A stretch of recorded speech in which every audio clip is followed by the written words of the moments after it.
Hey guys, what's going on? My name is Zan Barksdale of Catching 101. I'm excited to share a video with you today where I break down all the info, equipment, and statistics of the MLB opening day catchers for 2025.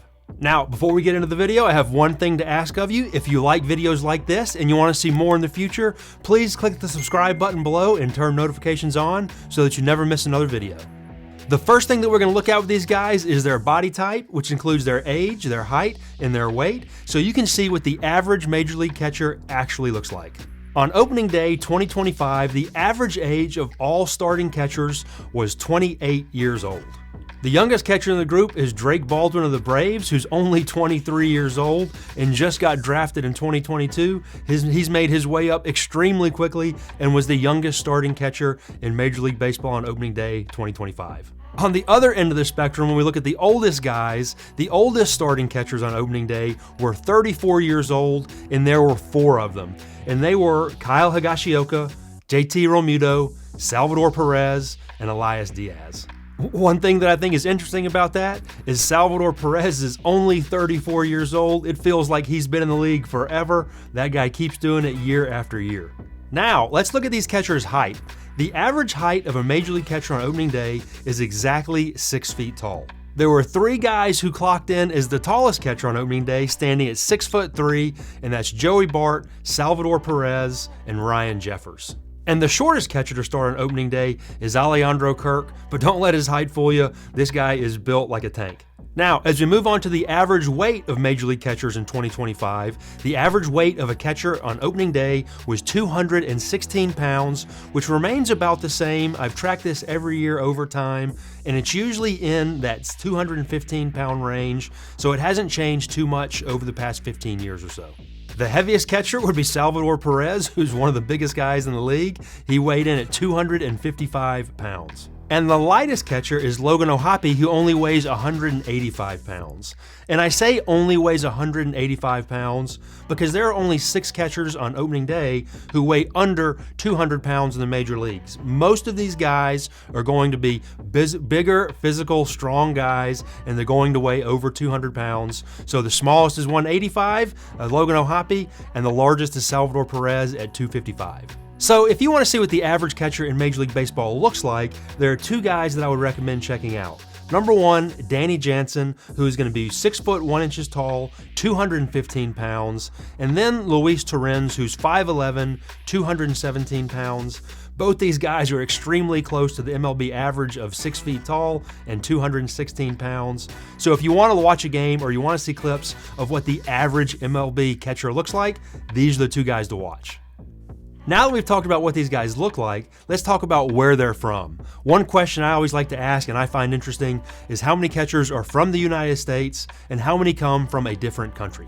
This year on opening day, there were 19 catchers from the United States and 11 international players from other countries. Now, of the 11 players from other countries, what I found really interesting is 6 of them are from Venezuela. The guys from Venezuela are William Contreras, Keibert Ruiz, Luis Torrens, Salvador Perez, Elias Diaz, and Miguel Amaya. I don't know what's in the water down there, but Venezuela is pumping out dudes when it comes to guys behind the plate. And then we have 2 catchers from Panama, 1 from the Dominican Republic, 1 from Canada, and 1 from Mexico. I think that's interesting, but I want to backtrack and go back and look at the guys in the USA and break that down even further and figure out how many guys are from college and how many guys signed out of high school. I find this really interesting because I think if you ask the average baseball fan, do more players come from high school draft or college, I think a lot of people would think that the best players are all drafted out of high school. When in reality, most of the better players are going to be drafted out of college by sheer volume and sheer numbers. I don't necessarily mean the quality of the high school guys, but I mean the volume and the numbers of the college guys drafted far exceeds the high school guys.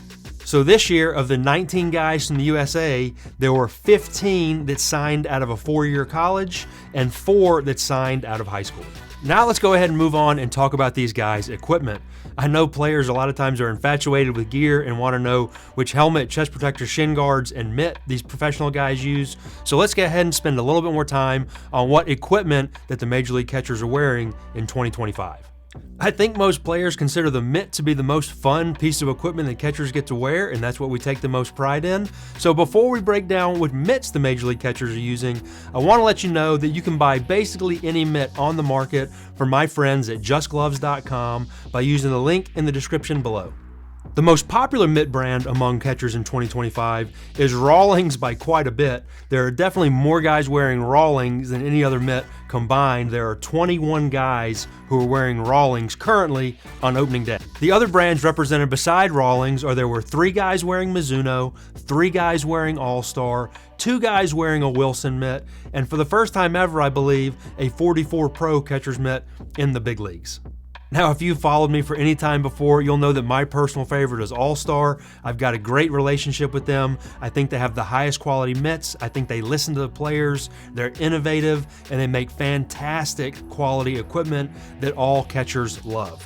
Now, let's go ahead and move on to the catcher's chest protector and shin guards. We're going to keep their helmet in a separate category, but for now, let's look at their chest protector set and their shin guards together. The most popular equipment by sheer numbers is going to be Nike because they have 16 catchers wearing their gear on opening day.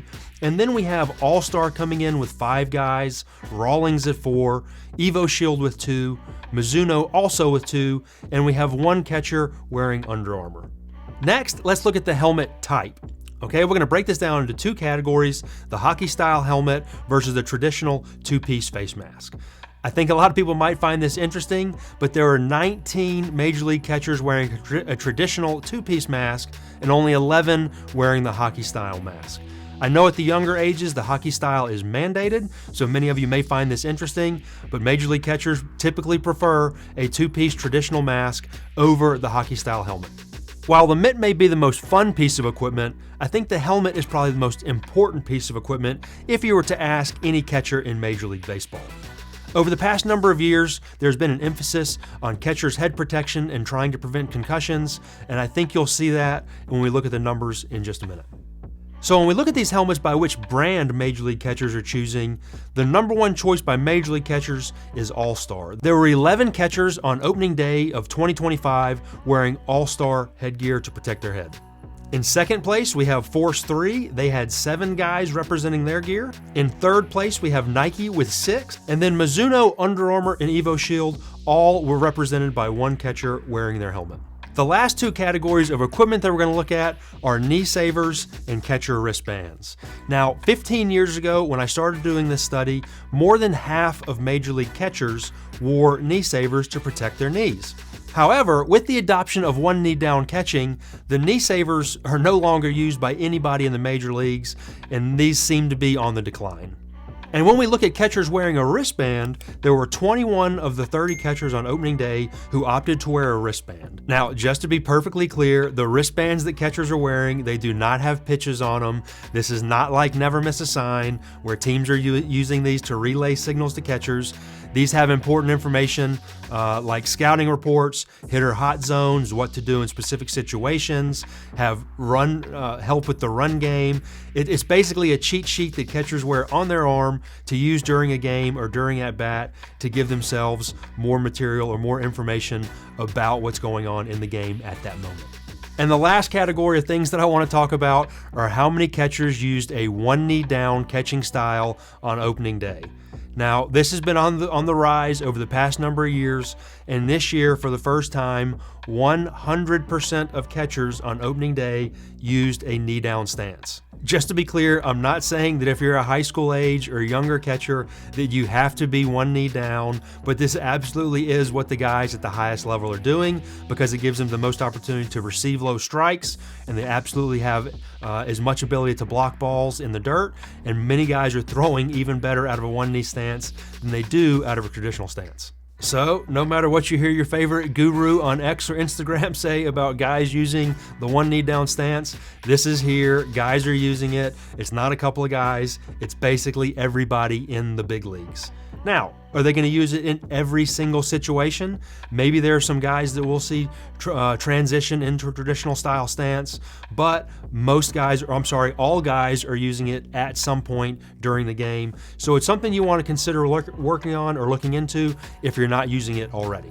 All right, guys, that's it for today's video. I appreciate you sticking with me. This is something fun that I like to do every year and look at what do the opening day demographics look like of catchers in the big leagues. So this year for 2025, I think there were some interesting finds. Again, one last thing, if you like videos like this, if you find it interesting or entertaining, please click subscribe below, turn notifications on so that you don't miss any more videos in the future, and I'll see you again soon.